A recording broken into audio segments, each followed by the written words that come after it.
तो कांग्रेस का हरियाणा चुनाव में धांधली वाला आरोप खारिज हो चुका है। कांग्रेस नेता मनीष तिवारी ने बयान दिया और कहा, चुनाव आयोग को अधिकार दिया गया है, वो निष्पक्ष चुनाव कराए। हरियाणा चुनाव में जो कुछ भी हुआ उसे बची विश्वसनीयता समाप्त हो चुकी है। हरियाणा विधानसभा चुनाव में अनियमितताओं के कांग्रेस के आरोपों को जिस तरह से निर्वाचन आयोग ने खारिज कर दिया और अब कांग्रेस नेता मनीष तिवारी ने इस पर बयान दिया।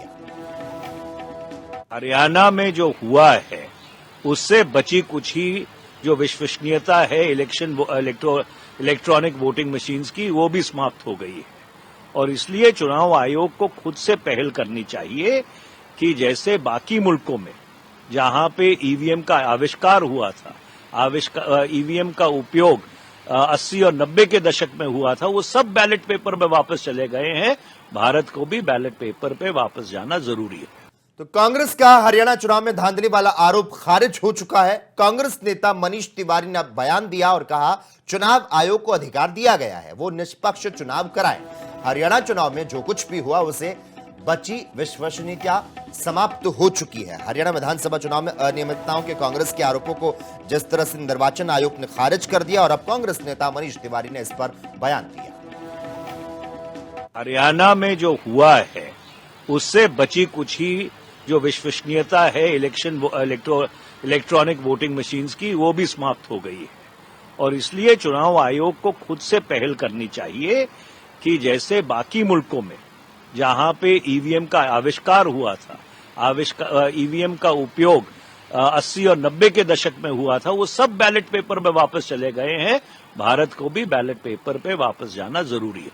तो कांग्रेस का हरियाणा चुनाव में धांधली वाला आरोप खारिज हो चुका है। कांग्रेस नेता मनीष तिवारी ने बयान दिया और कहा, चुनाव आयोग को अधिकार दिया गया है, वो निष्पक्ष चुनाव कराए।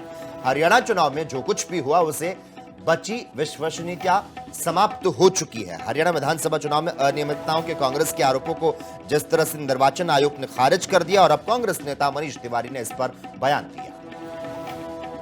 हरियाणा में जो हुआ है उससे बची कुछ ही जो विश्वसनीयता है इलेक्ट्रॉनिक वोटिंग मशीन्स की, वो भी समाप्त हो गई है।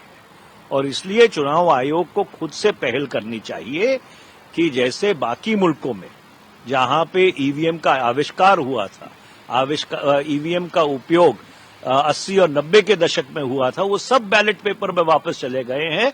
भारत को भी बैलेट पेपर पे वापस जाना जरूरी है।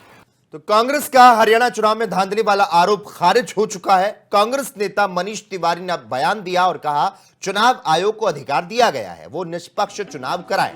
हरियाणा चुनाव में जो कुछ भी हुआ उसे बची विश्वसनीयता समाप्त हो चुकी है। हरियाणा विधानसभा चुनाव में अनियमितताओं के कांग्रेस के आरोपों को जिस तरह से निर्वाचन आयोग ने खारिज कर दिया और अब कांग्रेस नेता मनीष तिवारी ने इस पर बयान दिया। हरियाणा में जो हुआ है उससे बची कुछ ही जो विश्वसनीयता है इलेक्ट्रॉनिक वोटिंग मशीन्स की, वो भी समाप्त हो गई है। और इसलिए चुनाव आयोग को खुद से पहल करनी चाहिए कि जैसे बाकी मुल्कों में जहां पे ईवीएम का आविष्कार हुआ था, ईवीएम का उपयोग 80 और 90 के दशक में हुआ था, वो सब बैलेट पेपर में वापस चले गए हैं। भारत को भी बैलेट पेपर पे वापस जाना जरूरी है।